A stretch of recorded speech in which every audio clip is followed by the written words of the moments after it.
गैरों से नजर मिलाती गई, एक बार मैंने तुझे देखा तो क्या हो गया। हेलो दोस्तों, आज के क्लास में आप सभी को तहे दिल से स्वागत करता हूं।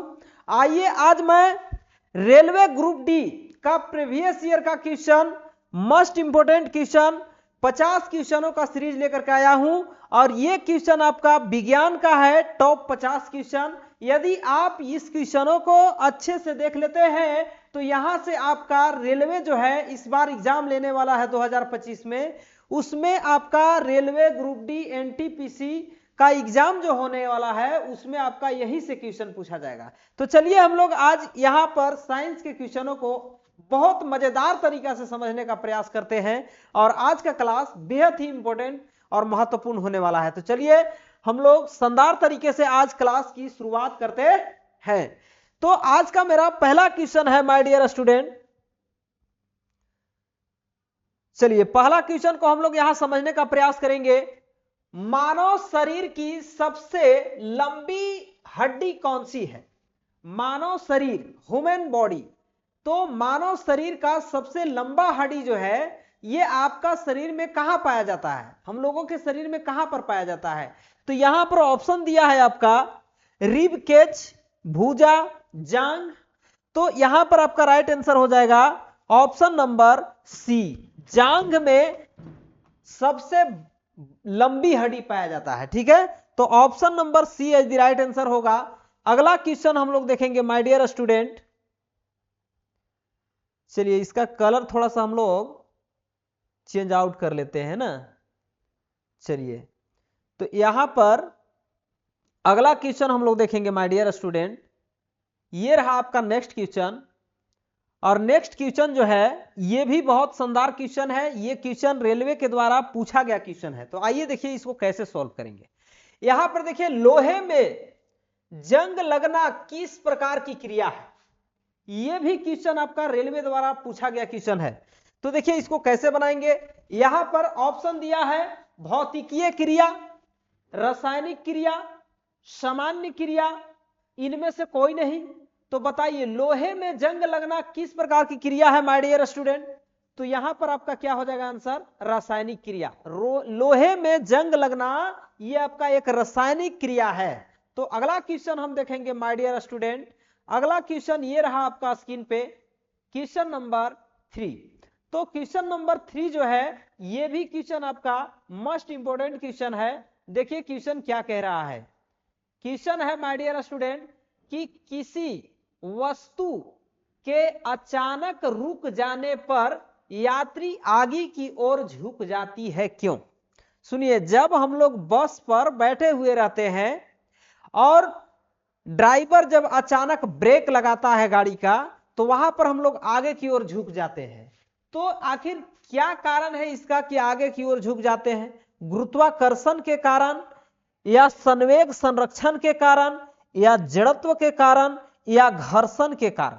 तो यहां पर राइट आंसर जो होगा माय डियर स्टूडेंट ये आपका option number C is the right होगा। यानी कि जड़त्व के कारण हम लोग जब कोई वस्तु को अचानक रुकता है, जब कोई वस्तु अचानक रुकता है तो हम लोग आगे की ओर झुक जाते हैं।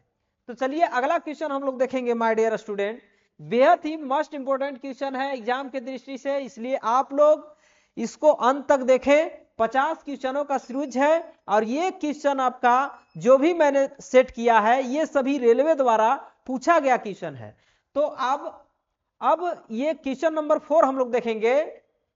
और हां, यदि आप अभी तक इस चैनल को सब्सक्राइब नहीं किए हैं तो चैनल को सब्सक्राइब कीजिए और अन्य लोगों तक वीडियो को शेयर कीजिए। चलिए यहां पर देखिए क्वेश्चन क्या है। वनस्पति तेलों को घी में परिवर्तित किया जाता है। वनस्पति तेल जो होता है उसको घी में परिवर्तित किया जाता है किस क्रिया के द्वारा? उष्मा उपचार से, ऑक्सीकरण द्वारा, ऑक्सीजन द्वारा, या हाइड्रोजनीकरण द्वारा, या एंजाइमों के द्वारा? तो यहां पर वनस्पति तेलों को घी में परिवर्तित करने की क्रिया जो है हाइड्रोजनीकरण के द्वारा होता है। यानी कि option number C is the right answer होगा। अगला क्वेश्चन देखेंगे माय डियर स्टूडेंट। ये रहा आपका स्क्रीन पे क्वेश्चन नंबर 5। बेहद ही मोस्ट इंपोर्टेंट क्वेश्चन, 50 क्वेश्चनों को मैं आज इस वीडियो के अंदर कवर करा रहा हूं। और देखिए ये क्वेश्चन नंबर 5 कह रहा है यहां पर, चलिए क्वेश्चन है कि बर्फ का टुकड़ा पानी में तैरता है तो उसका कितना भाग पानी से ऊपर रहता है। बेहद ही शानदार क्वेश्चन है। तो यहां पर हम लोग देखेंगे कि बर्फ का टुकड़ा पानी में तैरता है, ये बात सभी को पता है, लेकिन उसका कितना भाग, बर्फ का कितना भाग पानी के सतह के ऊपर तैरता है। तो ऑप्शन है आपका 1/10, ऑप्शन बी है 1/4, ऑप्शन सी है 1/3, ऑप्शन डी है 1/2। तो यहां पर राइट आंसर आपका ऑप्शन नंबर ए हो जाएगा, 1/10 एज द राइट आंसर। अगला क्वेश्चन देखेंगे my dear student, question number 6। तो ये रहा क्वेश्चन 6 आपका, और क्वेश्चन 6 जो है बेहद ही शानदार क्वेश्चन है। इसको हम लोग कैसे समझेंगे, यहां पर देखिए क्वेश्चन है कि प्रोटॉन की खोज किसने की थी। तो प्रोटॉन की खोज, यहां पर आपका प्रोटॉन दिया है, कहीं पर न्यूट्रॉन दे देगा, कहीं पर आपका इलेक्ट्रॉन दे देगा। न्यूट्रॉन, प्रोटॉन और न्यूट्रॉन की खोज जो है, इलेक्ट्रॉन की खोज जो है, इसके लिए हम एक ट्रिक बताते हैं। जैसे में मान लीजिए हमने लिख दिया ईंट पर नाच, ईंट पर नाच, नाच, ठीक है। ये आपका एक ट्रिक है, इलेक्ट्रॉन, प्रोटॉन और न्यूट्रॉन का खोज किसने किया, ठीक है। तो ई से होता है इलेक्ट्रॉन, क्या होता है, इलेक्ट्रॉन, इलेक्ट्रॉन। तो इलेक्ट्रॉन जो है इसका खोज किसने किया था, ट से हो जाएगा थॉमसन ने किया था, जे थॉमसन ने किया था। जे थॉमसन ने किसका खोज माय डियर स्टूडेंट, ट से थॉमसन। इसके बाद प से हो जाएगा प्रोटॉन, प्रोटॉन। तो प्रोटॉन का खोज किसने किया था माय डियर स्टूडेंट, तो यहां पर र से हो जाएगा रदरफोर्ड, रदरफोर्ड, रदरफोर्ड, रदरफोर्ड हो जाएगा। इसके बाद न से हो जाएगा न्यूट्रॉन, क्या हो जाएगा, न्यूट्रॉन, न से न्यूट्रॉन। तो न्यूट्रॉन का खोज किसने किया था माय डियर स्टूडेंट, च से हो जाएगा चैडविक, चैडविक ने, ठीक है, चैडविक ने क्या किया था, न्यूट्रॉन का खोज। तो अब आपका यहां पर प्रोटॉन का खोज किसने किया था, यह मालूम हो गया होगा कि रदरफोर्ड ने किया था, जो कि ऑप्शन नंबर सी में देखने के लिए मिल रहा है। तो ये तीनों क्वेश्चन आपका इलेक्ट्रॉन, प्रोटॉन और न्यूट्रॉन, केवल इतना याद रखिएगा कि ईंट पर नाच, अब इसी से आपका ये सब काम बन जाएगा। तो चलिए हम लोग देखेंगे नेक्स्ट क्वेश्चन, और नेक्स्ट क्वेश्चन आपका ये रहा स्क्रीन पे, question number 7। My dear student, ये क्वेश्चन बेहद ही शानदार क्वेश्चन है, और ये क्वेश्चन पूछा गया है, रेलवे के द्वारा ही पूछा गया है। तो चलिए इसको हम लोग देखेंगे कि ये क्वेश्चन कैसे बनेगा। यहां पर देखिए कह रहा है कि मनुष्य के श्वसन तंत्र का सबसे महत्वपूर्ण अंग कौन सा है, बताइए। मनुष्य के श्वसन का महत्वपूर्ण अंग कौन सा है, हृदय है या फेफड़ा है या यकृत है या गुर्दा है। तो इसका राइट आंसर जो होगा फेफड़ा हो जाएगा, क्या हो जाएगा, फेफड़ा। Option number B is the right answer. अगला क्वेश्चन देखेंगे माय डियर स्टूडेंट, ये रहा क्वेश्चन नंबर 8, ठीक है। क्वेश्चन नंबर 8 देखिए क्या है, बेहद ही शानदार क्वेश्चन है, और ये क्वेश्चन भी आपका रेलवे के द्वारा ही पूछा गया है। तो चलिए क्वेश्चनों को समझते हैं। यहां पर कह रहा है कि ग्रह के चारों ओर परिक्रमा करने वाले पिंडों को क्या कहते हैं, बताइए। ग्रह के चारों ओर परिक्रमा करने वाले, मान लीजिए ये चंद्रमा एक ग्रह है, ठीक है, और इसके चारों ओर पृथ्वी भी एक ग्रह है, पृथ्वी ग्रह है, और उसके चारों ओर जो है परिक्रमा उपग्रह करता है। कौन करता है, उपग्रह। ये चारों ओर इसके पिंड जो है परिक्रमा करते हैं। इस ग्रह के चारों ओर जो छोटे छोटे पिंड ग्रह करते हैं वे क्या कहलाते हैं, यही पूछ रहा है आपका कि परिक्रमा करने वाले पिंड को क्या कहते हैं। तो ग्रह कहते हैं, ग्रह के परिक्रमा करने वाले पिंड को क्या कहते हैं, उपग्रह कहते हैं। समझ गए। आई होप, मैं आशा करता हूं कि ये क्वेश्चन आप लोगों को समझ में आ गया होगा अच्छे तरीका से। अगला देखते हैं हम लोग नेक्स्ट क्वेश्चन क्या है। तो नेक्स्ट क्वेश्चन नंबर 9 आपका ये रहा स्क्रीन पे। क्वेश्चन है माय डियर स्टूडेंट, यहां पर समझिएगा इसको कैसे इसको हम लोग आंसर फाइंड आउट करेंगे। तो यहां पर क्वेश्चन आप देख रहे हैं कि 1 किलोग्राम भार कितने न्यूटन के बराबर होता है। माय डियर स्टूडेंट यहां पर अच्छे से समझिएगा, 1 किलोग्राम भार में कितने न्यूटन के बराबर होता है। तो 1 किलोग्राम भार जो है वे आपका 9.8 न्यूटन के बराबर होता है। ठीक है, चलिए अगला क्वेश्चन हम लोग देखेंगे माय डियर स्टूडेंट। और अगला क्वेश्चन ये रहा आपका स्क्रीन पे, क्वेश्चन नंबर 10। तो यहां क्वेश्चन 10 जो है ये कहता है माय डियर स्टूडेंट कि 10 बच्चों को डीपीटी का टीका, सॉरी यहां क्वेश्चन नंबर 10 है और ये कह रहा है कि बच्चों को डीपीटी का टीका किन रोगों से बचाने के लिए लगाया जाता है। बेहद ही शानदार क्वेश्चन है, मोस्ट इंपोर्टेंट क्वेश्चन है एग्जाम की दृष्टि से। यदि आप अभी तक मेरे चैनल को सब्सक्राइब नहीं किए हैं तो चैनल को सब्सक्राइब कर दीजिए प्लीज और इस वीडियो को शेयर कर दीजिए। ठीक है, चलिए अगला क्वेश्चन देखेंगे कि बच्चों को डीपीटी का टीका किन रोगों से बचाने के लिए लगाया जाता है। तो ऑप्शन दिया है आपका ए डिप्थीरिया, काली खांसी, टिटनस। ऑप्शन बी दिया है पोलियो, मलेरिया, टाइफाइड।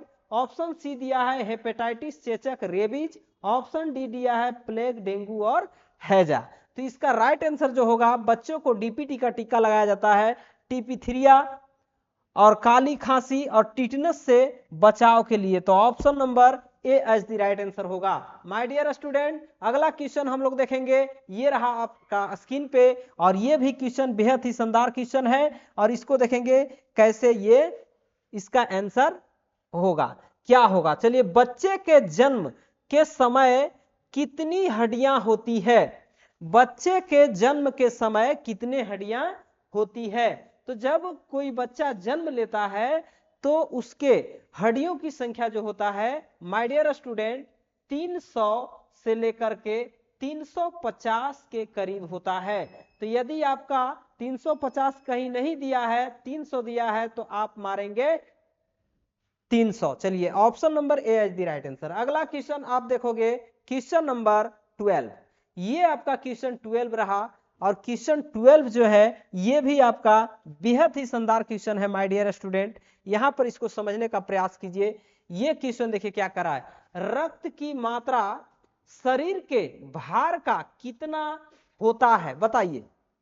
रक्त मतलब ब्लड जो होता है शरीर के अंदर, वे शरीर के भार का कितना होता है प्रतिशत में। तो आपका 17% नहीं होगा, 20% नहीं होगा, 30% नहीं होगा। Option number D 7% as the right answer. मतलब रक्त की मात्रा जो होता है मानव शरीर के भार की तुलना में 7% होता है। ठीक है, चलिए अगला क्वेश्चन हम लोग देखेंगे my dear student. Next question ये रहा आपका स्क्रीन पे और बेहद ही शानदार क्वेश्चन है। देखिए ये क्वेश्चनों को यहां पर बाय ऑप्शन हम लोग समझेंगे। ऑप्शन यहां क्वेश्चन है कि स्वस्थ मनुष्य के श्वसन दर लगभग कितनी होती है। ठीक है, स्वस्थ मनुष्य जो होता है उसका श्वसन दर कितनी होती है प्रति मिनट। तो यहां पर आपका ऑप्शन दिया है 10 से 20 बार, 12 से 13 बार, 16 से 18 बार, 15 से 16 बार। तो माय डियर स्टूडेंट इसका right answer option number C यानी कि 16 से 18 बार प्रति मिनट श्वसन दर होता है। चलिए अगला क्वेश्चन देखेंगे आप, ये रहा आपका नेक्स्ट क्वेश्चन, क्वेश्चन नंबर 14।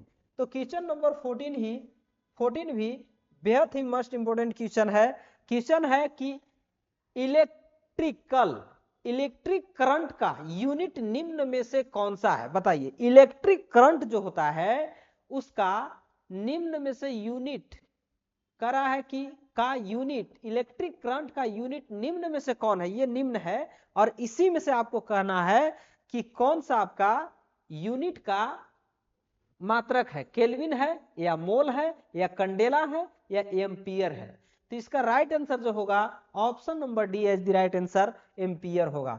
चलिए देखते हैं नेक्स्ट क्वेश्चन और नेक्स्ट क्वेश्चन ये रहा आपका स्क्रीन पे, question number 15। My dear student ये भी क्वेश्चन आपका रेलवे के द्वारा पूछा गया क्वेश्चन है। जो भी क्वेश्चन मैं यहाँ पर लेकर के आया हूँ ये क्वेश्चन आपका रेलवे के द्वारा ही पूछा गया है और बेहद ही एग्जाम की दृष्टि से मोस्ट इंपोर्टेंट है। देखिए कह रहा है कि दूरदृष्टि निवारण के लिए काम में लेते हैं। दूरदृष्टि जब किसी व्यक्ति को हो जाता है तो वहां पर उसका निवारण करने के लिए कौन सा लेंस का उपयोग किया जाता है? ऑप्शन ए है अवतल लेंस, ऑप्शन बी है उत्तल लेंस, ऑप्शन सी है उत्तल दर्पण और ऑप्शन डी है अवतल दर्पण। तो यहां पर जो है से किस दूर, देखिए दूर करा कि दूर दृष्टि, तो दूर दृष्टि की बात की जा रही है तो दूर दृष्टि का यहां पर होगा अवतल लेंस, ठीक है। यदि निकट दृष्टि दोष रहता तो उसमें हम लोग उत्तल लेंस का उपयोग करते हैं। चलिए अगला क्वेश्चन हम लोग देखेंगे my dear student, question number 16। ये रहा आपका स्क्रीन पे और देखिए इसको यहां पर क्वेश्चन करा है कि वायुमंडलीय दबाव को मापने में यंत्र का उपयोग किया जाता है। वायुमंडलीय दबाव को मापने में कौन सा यंत्र का उपयोग किया जाता है? हाइड्रोमीटर का, बैरोमीटर का और मैनोमीटर का, हाइग्रोमीटर का। तो यहां पर जो है वायुमंडलीय दबाव आपका barometer as the right answer, option number B हो जाएगा, ठीक है। अगला क्वेश्चन हम लोग देखेंगे माय डियर स्टूडेंट और ये रहा क्वेश्चन नंबर 17 आपका स्क्रीन पे। देखिए यहां पर क्वेश्चन क्या कहता है, शरीर में कुल कितने अमीनो अम्ल होते हैं? बताइए, हमारा शरीर या आपका शरीर में अमीनो अम्ल होता है लेकिन कितनी होती है? 10, 15, 20, 25, बताइए। तो यहां पर जो है शरीर में कुल अमीनो अम्लों की संख्या आपका सी ऑप्शन 20 होता है। चलिए अगला क्वेश्चन हम लोग देखेंगे माय डियर स्टूडेंट, ये रहा आपका स्क्रीन पे क्वेश्चन नंबर 18 और क्वेश्चन 18 भी एग्जाम की दृष्टि से बेहद ही मोस्ट इंपोर्टेंट क्वेश्चन है। देखिए ये क्वेश्चन बार बार रेलवे द्वारा पूछा जाता है, रेलवे ग्रुप डी में ये क्वेश्चन आपका बार बार देखने के लिए मिलेगा। क्वेश्चन है कि RH फैक्टर की खोज किसने की थी? RH फैक्टर जो है इसका खोज किसने किया था और ये किससे संबंधित है? ये आपका बंदर से संबंधित है। किससे? बंदर से। तो RH फैक्टर की खोज किसने की थी? गेगर वेंडल ने या विलियम हार्वे ने या लैंड स्टीनर एवं विनर ने या चार्ल्स डार्विन ने? तो इसका राइट आंसर जो होगा my dear student option number C, Landsteiner एवं विनर के द्वारा ये किया गया था। चलिए अगला क्वेश्चन हम लोग देखेंगे my dear student, question number 19। Question number 19 जो है ये भी क्वेश्चन आपका रेलवे के द्वारा ही पूछा गया क्वेश्चन है माय डियर स्टूडेंट। कह रहा है कि सर्वग्राही रक्त समूह कौन है? ठीक है, सर्वग्राही इसमें से पूछ रहा है। ऑप्शन ए है ए, ऑप्शन बी है बी, ऑप्शन सी है ए बी और ऑप्शन डी है आपका ओ, ठीक है। तो यहां पर सर्वग्राही मतलब सभी से रक्त ले सकता है, वैसा कौन सा रक्त समूह है? तो आपका option number C as the right answer है, ए बी हो जाएगा। यहां पर सर्वग्राही नहीं पूछता, सर्वदाता पूछता तो आपका ऑप्शन नंबर डी हो जाता है, यानी कि वो रक्त समूह जो है किसी को भी रक्तदान कर सकता है। तो चलिए अगला क्वेश्चन हम लोग देखेंगे, नेक्स्ट क्वेश्चन। और नेक्स्ट क्वेश्चन ये रहा आपका स्क्रीन पे माय डियर स्टूडेंट, यहां पर इसको समझिएगा, इसको हम लोग पढ़ने का प्रयास करते हैं। देखिए क्वेश्चन है कि शरीर का तापमान नियंत्रित करने का कार्य कौन करता है? ठीक है, शरीर के तापमान को नियंत्रित करने का काम कौन करता है? आपका पीयूष ग्रंथि करता है या हाइपोथैलेमस करता है या थायराइड करता है या यकृत करता है? तो इसका राइट आंसर जो होगा, शरीर का तापमान को नियंत्रित करने के लिए हाइपोथैलेमस काम करता है, ठीक है। यहां पर तापमान, शरीर के तापमान को नियंत्रित कौन करता है? हाइपोथैलेमस सबका करता है। चलिए अगला क्वेश्चन हम लोग देखेंगे my dear student, question number 21 और ये रहा आपका स्क्रीन पे क्वेश्चन नंबर 21। तो देखिए क्वेश्चन 21 क्या है, कह रहा है कि दांतों और हड्डियों की संरचना के लिए कौन सा तत्व आवश्यक है? बताइए, यहां पर दांत और हड्डी की संरचना के लिए कौन सा तत्व आवश्यक है? सोडियम, कैल्शियम एवं फास्फोरस, पोटेशियम और मैग्नीशियम। तो यहां पर जो राइट आंसर होगा आपका ऑप्शन नंबर बी होगा। कैल्शियम एवं फास्फोरस दांत और हड्डियों की संरचना के लिए अति आवश्यक है। My dear student, next question ये रहा आपका स्क्रीन पे और बेहद ही शानदार क्वेश्चन है, तो यहां पर हम लोग इसको देखने का प्रयास करेंगे। देखिए क्वेश्चन है कि शरीर में ऊतकों का निर्माण किससे होता है। बेहद ही इंपॉर्टेंट क्वेश्चन है और ये करा है कि शरीर में ऊतकों का निर्माण किससे होता है। कार्बोहाइड्रेट से होता है, वसा से होता है, प्रोटीन से होता है या विटामिन से होता है। तो यहां पर शरीर में ऊतक का जो निर्माण होता है माय डियर स्टूडेंट, ये आपका प्रोटीन से होता है। Option number C is the right answer. Next question आप देखोगे क्वेश्चन नंबर 23, ये रहा आपका स्क्रीन पे और बेहद ही शानदार क्वेश्चन है माय डियर स्टूडेंट। क्वेश्चन देखिए क्या कर रहा है कि मानव मूत्र का पीएच मान कितना होता है। यहां पर इसको समझिएगा, मानव मूत्र मतलब मनुष्य का पेशाब जो होता है उसका पीएच मान कितना होता है बताइए। 4 होता है, 5 होता है, 6 होता है या 7 होता है। देखिए मानव मूत्र या किसी भी प्राणी का जो मूत्र होता है थोड़ा सा दुर्गंध देता है। अब बताइए कोई भी चीज दुर्गंध युक्त होता है तो हम लोग क्या करते हैं, छी छी छी छी करके भागते हैं। तो छी छी छी छी करना मतलब छी मतलब समझना है 6। तो यहां पर आपका क्या हो जाएगा, इसका राइट आंसर 6 हो जाएगा। पीएच मान, मूत्र का पीएच मान 6। चलिए नेक्स्ट क्वेश्चन आप देखोगे क्वेश्चन नंबर 24 और ये रहा आपका स्क्रीन पे, बेहद ही मोस्ट इंपोर्टेंट क्वेश्चन है। देखिए कह रहा है कि विटामिन ए शरीर में कहां संचित रहता है। टॉप क्वेश्चन है ये आपका। यहां विटामिन ए जो है शरीर में कहां संचित रहता है, फेफड़े में, यकृत में, हृदय में, गुर्दे में। तो यहां पर आप समझिएगा कि विटामिन ए जो है ये आपका यकृत में संचित होता है। तो option number B is the right answer. अगला क्वेश्चन आप देखोगे क्वेश्चन नंबर 25, ये रहा और ये भी क्वेश्चन आपका बेहद ही मोस्ट इंपोर्टेंट क्वेश्चन है। ग्रुप डी रेलवे कई बार ये क्वेश्चनों को पूछा है। तो यहां देखिए 1 माइक्रोन कितने मीटर के बराबर होता है बताइए। 1 माइक्रोन कितने मीटर के बराबर होता है। तो यहां पर आपका ऑप्शन दिया है ए 10 का पावर -3 मीटर, ऑप्शन बी 10 का पावर -6 मीटर, ऑप्शन सी 10 का पावर -9 मीटर, ऑप्शन डी 10 का पावर -12 मीटर। तो यहां पर जो राइट आंसर आपका होगा 1 माइक्रोन बराबर क्या होता है, 1 माइक्रोन बराबर आपका 10 का पावर -6 मीटर होता है। चलिए नेक्स्ट क्वेश्चन देखेंगे और ये रहा आपका नेक्स्ट क्वेश्चन स्क्रीन पे, क्वेश्चन नंबर 26। ठीक है, और 26 क्वेश्चन जो है इसको हम लोग पढ़ेंगे। क्वेश्चन है कि टीबी मतलब क्षय रोग, टीबी को क्षय रोग भी बोला जाता है, और किस अंग को प्रभावित करता है। टीबी जो है, टीबी, ये टीबी जो है, टीबी नहीं बोल रहे हैं हम, टीबी और टीबी इन दोनों में अंतर है। ये ट्यूबरक्लोसिस नामक जीवाणु होता है जिसके अंतर्गत आपका क्या होता है, टीबी होता है। और यहाँ जो है टीबी जो है, टीबी इसको टेलीविजन बोलते हैं। ठीक है, तो यहां पर आपको बोला जा रहा है कि क्षय रोग किस अंग को प्रभावित करता है, या टीबी जो है किस अंग को प्रभावित करता है, फेफड़ा, गुर्दा, मस्तिष्क, हृदय। तो यह right answer option number A हो जाएगा, फेफड़ा को प्रभावित करता है। अगला क्वेश्चन आप देखोगे क्वेश्चन नंबर 27, ये रहा स्क्रीन पे और ये भी क्वेश्चन आपका बेहद ही मोस्ट इंपोर्टेंट क्वेश्चन है। निम्न में से कौन सी ईंधन गैस नहीं है, सॉरी हाँ गैस नहीं है। निम्न में से कौन सा ईंधन गैस नहीं है बताइए। भाप, अंगार गैस, हास गैस, प्रोड्यूसर गैस, मास गैस। ठीक है, तो यहां पर जो है कह रहा है कि निम्न में से कौन सी ईंधन गैस नहीं है बताना है। तो यहां पर जो है गैस, गैस तो सभी में लगा हुआ है लेकिन कौन सा गैस नहीं है ये पूछा जा रहा है। हास गैस, प्रोड्यूसर गैस।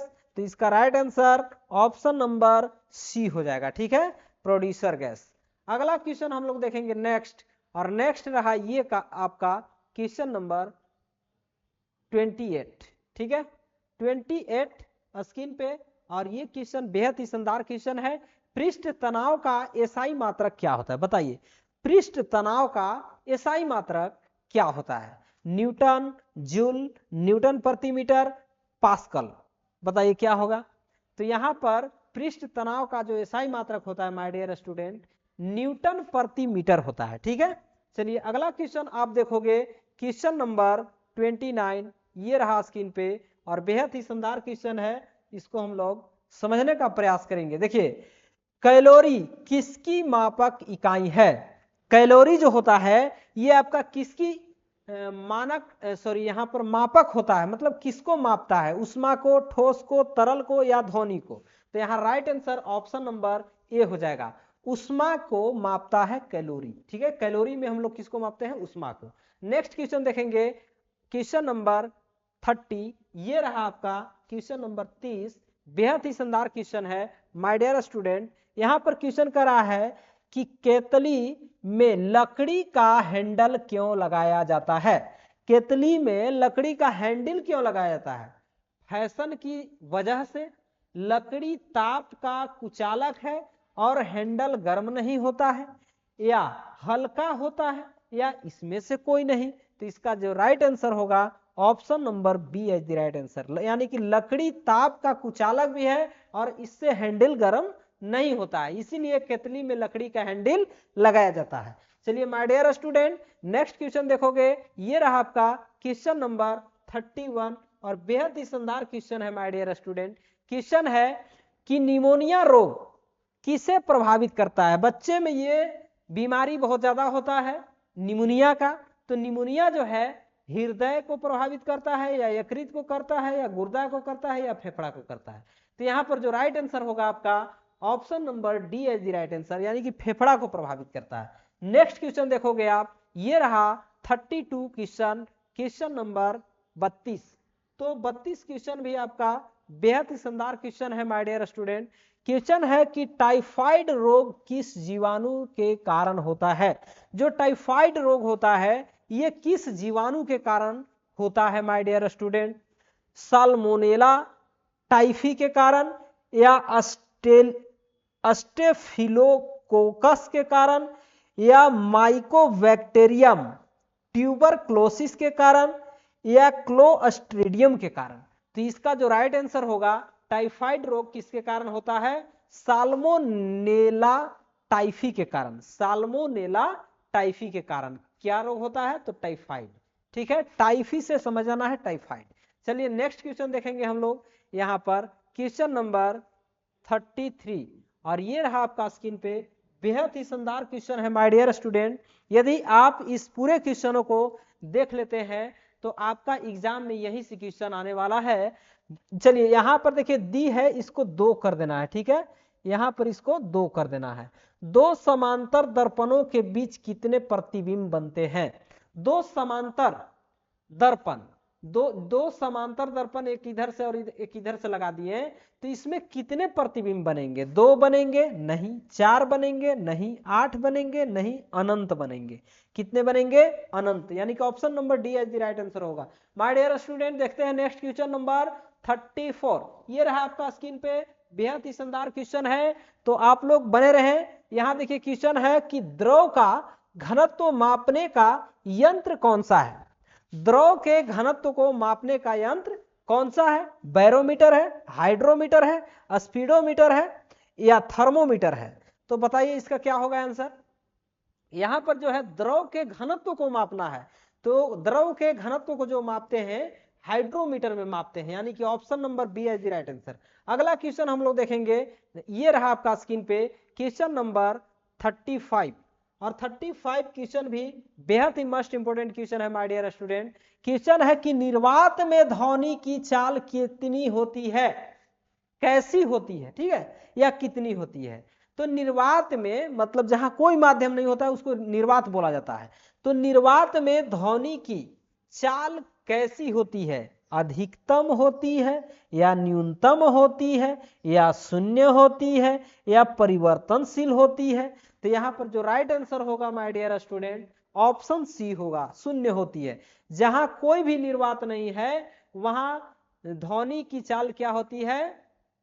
ध्वनि की चाल आपका शून्य होता है। यही क्वेश्चन यदि पूछता कि प्रकाश में ध्वनि की चाल क्या होती है, तो वहां पर जो है न्यून्य होता है ना, वहां भी माध्यम देखिए प्रकाश में क्या होगा कि वायु होगा, वायु एक माध्यम है, तो वहां पर कुछ न कुछ वहां ध्वनि का आपका चाल होगा। चलिए अगला क्वेश्चन हम लोग देखेंगे 37, ठीक है, थोड़ी सॉरी यहाँ पर 36 दिया है, और 36 क्वेश्चन हम लोग यहाँ पर देखने का प्रयास करेंगे। और क्वेश्चन ये भी आपका बेहद ही मोस्ट इंपोर्टेंट क्वेश्चन है एग्जाम की दृष्टि से। क्वेश्चन है कि मानव शरीर की सबसे छोटी हड्डी कहाँ होती है। मानव शरीर ह्यूमन बॉडीज, इसमें आपका सबसे छोटा हड्डी जो है कहाँ होता है, घुटना में, अंगुली में, नाक में और कान में। तो राइट आंसर आपका ऑप्शन डी कान में होता है। अगर यही क्वेश्चन पूछता कि मानव शरीर के सबसे छोटी हड्डी का नाम क्या है, तो अस्टेपिस नाम है, ठीक है, अस्टेपिस। चलिए अगला क्वेश्चन हम लोग देखेंगे, ये रहा आपका क्वेश्चन नंबर 37। और 37 क्वेश्चन भी एग्जाम की दृष्टि से बेहद ही मोस्ट इंपोर्टेंट क्वेश्चन है। देखिए क्वेश्चन है कि घरों में विद्युत संयोजन किस क्रम में जोड़े जाते हैं। घरों में विद्युत संयोजन किस क्रम में जोड़ा जाता है, श्रेणी क्रम में या समांतर क्रम में या मिश्रित क्रम में या इसमें से कोई नहीं। तो इसका जो राइट आंसर होगा माय डियर स्टूडेंट, समांतर क्रम में। घरों में जो हम लोग विद्युत का संयोजन करते हैं कौन सा क्रम में करते हैं, समांतर क्रम में। अच्छा चलिए अगला क्वेश्चन आप देखोगे क्वेश्चन नंबर 38, और ये रहा आपका स्क्रीन पे, ये भी क्वेश्चन आपका बेहद ही शानदार क्वेश्चन है। चंद्रमा से परिवर्तित प्रकाश को पृथ्वी तक आने में कितना समय लगता है। चंद्रमा से परिवर्तित प्रकाश को पृथ्वी तक आने में कितना समय लगता है बताइए। चंद्रमा से परावर्तित प्रकाश को पृथ्वी तक आने में कितना समय, 0.5 सेकेंड नहीं, यहां पर आपका 2.5 सेकेंड भी नहीं होगा, 3 सेकेंड भी नहीं होगा। Right answer option number B 1.28 second, ठीक है। चलिए अगला क्वेश्चन देखेंगे, क्वेश्चन नंबर 39, ये रहा आपका स्क्रीन पे, बेहद ही शानदार क्वेश्चन है माय डियर स्टूडेंट, यहां पर इसको भी समझने का प्रयास कीजिएगा। प्रकाश किस प्रकार की तरंग है। प्रकाश जो है ये आपका किस प्रकार का तरंग है, अनुदैर्ध्य तरंग है या अनुप्रस्थ तरंग है या यांत्रिक तरंग है या रेडियो तरंग है। तो यहां पर जो राइट आंसर होगा माय डियर स्टूडेंट, अनुप्रस्थ तरंग है। प्रकाश किस प्रकार का तरंग है, अनुप्रस्थ तरंग है। यदि यही क्वेश्चन पूछता कि ध्वनि किस प्रकार का तरंग है, तो ध्वनि पूछता तो यहां पर क्या हो जाता, अनुदैर्ध्य तरंग। चलिए अगला क्वेश्चन देखेंगे, और ये रहा आपका नेक्स्ट क्वेश्चन, क्वेश्चन नंबर 40। बेहद ही शानदार क्वेश्चन है माय डियर स्टूडेंट। यहां पर देखिए कह रहा है कि साधारण नमक का रासायनिक नाम क्या है बताइए। साधारण नमक जो हम लोग खाते हैं, खाने में यूज करते हैं, उसका रासायनिक नाम क्या है, यहां पर पूछ रहा है। Sodium sulphate, sodium chloride, sodium bicarbonate, ammonium chloride. तो यहां पर जो राइट आंसर होगा माय डियर स्टूडेंट, HCl, यानी कि यहां पर सोडियम क्लोराइड, HCl नहीं, यहां पर NaCl होगा आपका sodium chloride. Option number B है राइट आंसर। अगला क्वेश्चन देखोगे आप, ये रहा आपका स्क्रीन पे क्वेश्चन नंबर 41। चलिए 41 क्वेश्चन को हम लोग देखते हैं। क्वेश्चन है 41, कहता है कि आरबीसी रेड ब्लड सेल का मुख्य कार्य क्या है। आरबीसी जो शरीर में पाया जाता है उसका मुख्य कार्य क्या है। शरीर को रोग से बचाना, ऑक्सीजन का परिवहन करना, रक्त का थक्का जमाना, पाचन क्रिया में सहायक। तो यहां पर जो राइट आंसर होगा, आरबीसी का काम है ऑक्सीजन का परिवहन करना my dear student. Option number B is the right answer. अगला क्वेश्चन आप देखोगे क्वेश्चन नंबर 42, आपका 42 गड़बड़ है, यहाँ 43 आ गया। चलिए 43 हम लोग देखेंगे। हाँ टाइपिंग में थोड़ा सा गलत हो गया है, एक क्वेश्चन को हम लोग छोड़ दिए हैं। यहाँ पर देखेंगे लास्ट में एक क्वेश्चन एक्स्ट्रा हम देंगे, ठीक है। यहाँ पर शरीर का सामान्य तापमान कितना होता है बताइए। शरीर का सामान्य तापमान कितना होता है। तो शरीर का सामान्य तापमान आपका यहाँ पर 96.8 डिग्री फ़ारेनहाइट या 36 डिग्री सेल्सियस नहीं। यहाँ पर देखिए option B is the right answer होगा, लेकिन यहाँ भी थोड़ा सा गलती किया है, डिग्री सेल्सियस सही दिया 37 डिग्री सेल्सियस, यहाँ पर 6 कर लीजिएगा 98.6 फ़ारेनहाइट, और यदि सेल्सियस में पूछे तो 37 डिग्री सेल्सियस है the right answer. Option number B आपका सही होगा। अगला क्वेश्चन देखोगे आप, ये रहा आपका क्वेश्चन नंबर 44 स्क्रीन पे, और ये भी क्वेश्चन आपका बेहद ही शानदार क्वेश्चन है एग्जाम की दृष्टि से। देखिए क्वेश्चन है कि जब प्रकाश की किरण एक माध्यम से दूसरे माध्यम में जाती है तो इसकी क्या होती है। यहां पर दिया है तरंगदैर्ध्य समान बनी रहती है, आवृत्ति समान बनी रहती है, या आवृत्ति बाद में जाती है, या इनमें से कोई नहीं। बताइए, जब प्रकाश की किरण एक माध्यम से दूसरे माध्यम में जाती है या प्रवेश करती है तो वहां पर आवृत्ति समान बनी रहती है, ठीक है। और तरंग दैर्ध्य की बात करें तो तरंग दैर्ध्य जो है बदलता रहता है। तो चलिए नेक्स्ट क्वेश्चन देखेंगे हम। ये रहा आपका क्वेश्चन नंबर आज का 45, और ये भी क्वेश्चन आपका बेहद ही शानदार क्वेश्चन है माय डियर स्टूडेंट। यहां पर बोल रहा है कि निकट दृष्टि निवारण के लिए काम में लेते हैं। निकट दृष्टि दोष जब हो जाता है तो यहां पर कौन सा दर्पण का उपयोग होता है my dear student, sorry lens का, उत्तल लेंस का, ठीक है। यदि दूरदृष्टि होता तो दूरदृष्टि में यहां क्या होता, अवतल लेंस का उपयोग होता। चलिए नेक्स्ट क्वेश्चन देखेंगे हम लोग, और ये रहा आपका 46 क्वेश्चन, ठीक है। बेहद ही शानदार क्वेश्चन है माय डियर स्टूडेंट। मनुष्य के लिए मानक ध्वनि स्तर है, मनुष्य के लिए मानक ध्वनि स्तर कितना है, 90 डेसिबल, 100 डेसिबल, 120 डेसिबल या 60 डेसिबल। तो स्वास्थ्य संगठन, विश्व स्वास्थ्य संगठन जो है ये मानव ध्वनि स्तर जो है 40 डेसिबल बताया है, लेकिन यहां पर हम लोग देखेंगे कि 40 डेसिबल जो है स्वास्थ्य संगठन, विश्व स्वास्थ्य संगठन जो है ये बताया है कि मानव का ध्वनि स्तर जो है 40 डेसिबल तक होता है, लेकिन ऑप्शन में कोई यहां पर 40 ऑप्शन नहीं दिया है, लेकिन 40 के नजदीकी हम देखें कि 60 है, इसलिए ऑप्शन नंबर डी मार देंगे, 60 आपका सही हो जाएगा, 60 डेसिबल। अगला क्वेश्चन देखेंगे हम, क्वेश्चन नंबर 47, ये रहा आपका स्क्रीन पे, और ये भी क्वेश्चन आपका बेहद ही मोस्ट इंपोर्टेंट क्वेश्चन है एग्जाम की दृष्टि से।